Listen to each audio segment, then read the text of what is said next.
Thank you for watching. This is a TV football edition. Today we hear about Manchester United versus Crystal Palace. 2-1. It was a game of two halves, actually. First half where Crystal Palace, I wouldn't say dominated, but certainly at the upper hand against Manchester United. And second half, oh how a difference a 15 minutes break made. Now, there are many angles from which I could approach this analysis. However, I want to make a couple of structured points. I'm going to speak about this game from a defensive perspective, especially in the first half. We're going to, touch a little bit on our attacking frailties. Thirdly, we're going to address some of the adjustments that Ruben Amorim made and the difference that one person and their personality made to our defensive structure going forward. Again, thank you for watching. Let's go.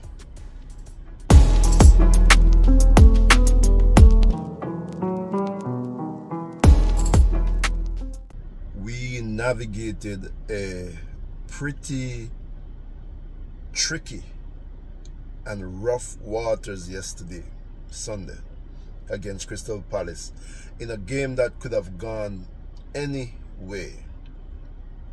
But we are again thankful for how the boys stood up, especially in the second half, and be counted.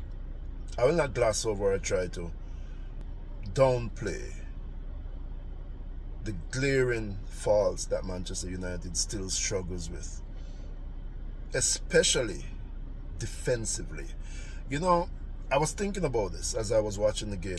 Erik ten Hag has invariably messed up Manchester United for years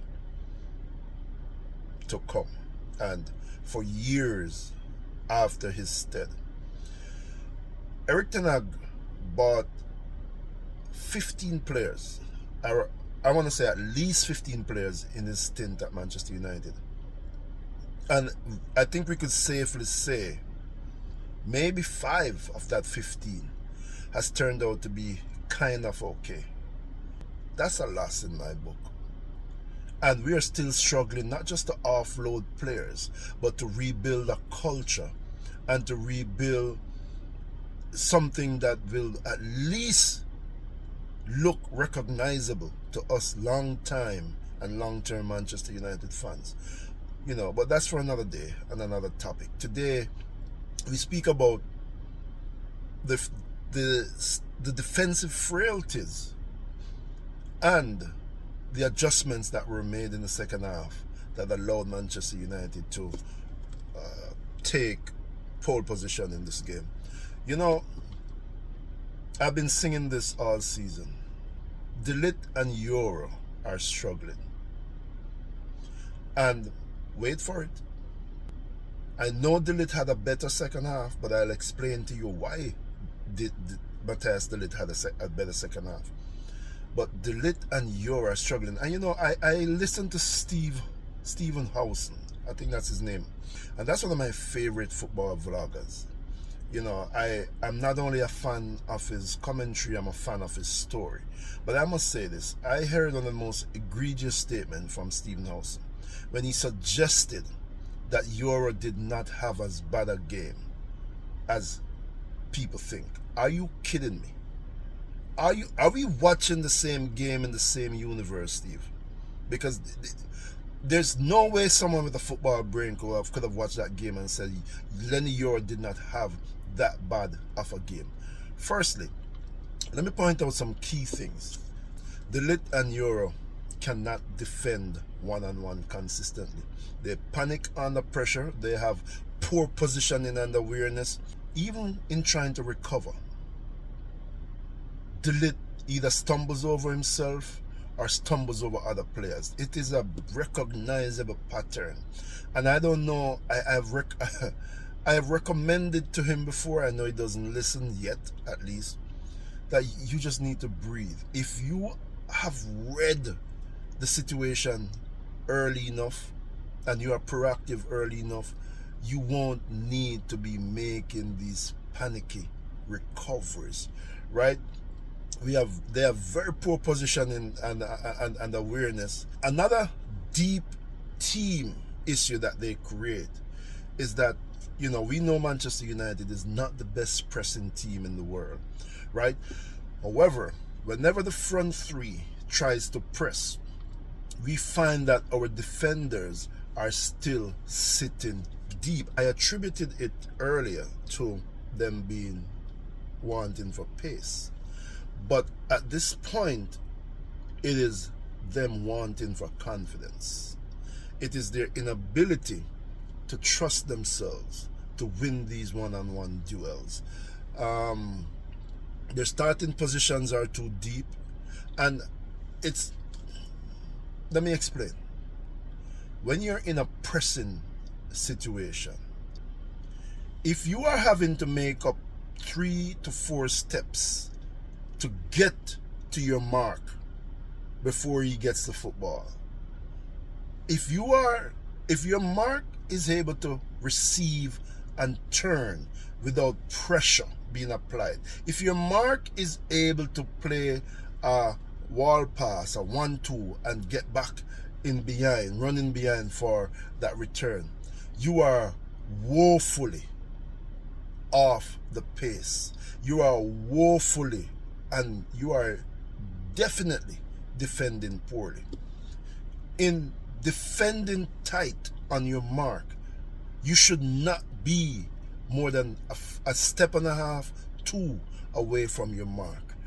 Typically, we say a hand length or 2. This is it. Our defenders are 4 or 5 hand lengths away from their mark, and every single time that football comes into their mark, they're either a step late or a dollar shot.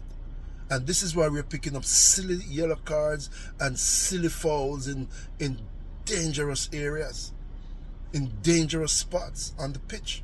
I see Ruben Amorim's frustration every single time he turns away after one of these silly, typical fouls.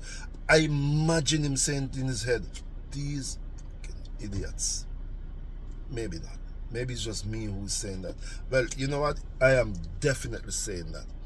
On the goal, on Mateta's goal, Lenny Yoro made the initial challenge. Well, Lenny Yoro put the initial pressure onto Mateta. The ball goes back into Wharton, right? And for some reason, Lenny Yoro switches off. Ball watches, Mateta drifts away from him, and in an instant, the ball comes back in between the lines to Mateta. Lenny Yoro is almost like he said, oh shit, Mateta. And by the time he recognizes the ball is into Mateta, he's struggling to get back. I don't know what the fuck Lenny Yoro did right there. Pardon the French. How the hell did you switch off in that moment? Another thing that we weren't doing in the first half is Mateta gave us so much problems in the first half. So much issues. And every time that ball came into Mateta, we allowed him to receive with just the lit in his back. There was no doubling up.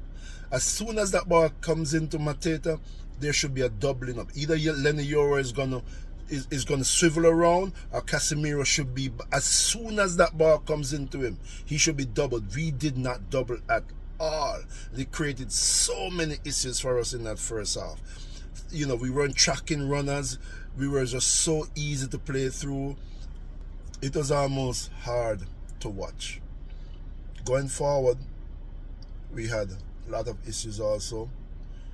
Not bad build-up play, because Palace undoubtedly had the better of the first half, but when we did get our chance to go forward, we did well up until the final phase. You know, the final pass was lacking. There was no quality in the final pass.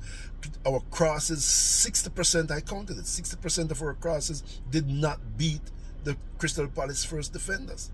It was woeful in that first half. And almost unforgivable was the fact that no one was willing to take a shot. No one was willing to take a shot in the first half. Luckily, we fixed that in the second half. And we fixed that in the second half by doing a couple of things. Joshua Zirkzee was sticking these passes into him. He got better at his link-up play. Matthijs de Ligt got more aggressive in his defending of Mateta, and we did better at cutting out the service into Mateta, because if you cannot win at the final pass, we have to deny that first pass. We have to deny that outlet pass. And we were more aggressive, we were more intense in stopping the play early. So much so that Wharton was almost non-existent. They had to drag his ass off.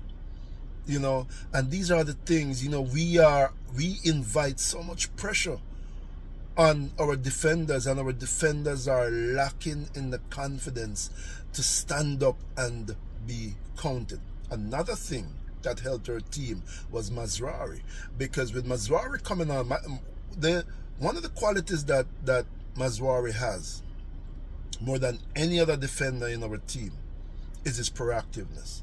Mazraoui is probably the only player, I would say Luke Shaw to a lesser degree, who doesn't back up from the challenges. Once an attacker gets that football, or the ball is inbound to an attacker, Mazraoui meets the football just as it gets into the player. He doesn't allow attackers to turn on him, and if they do, he doesn't back up 10, 15, 10, 12 yards, because you back up so much that by the time you look, you are ceding so much territory. You are the attacker is on top of our goal. Now Mazraoui is way different from the other defenders that we have because of his aggression. He helps putting the defenders on their front foot, and that is what helped Matthijs de Ligt yesterday in that second half. So I would say that's a very smart substitution from Ruben Amorim. And I would also say this is one of Mazraoui's better games since coming back from injury.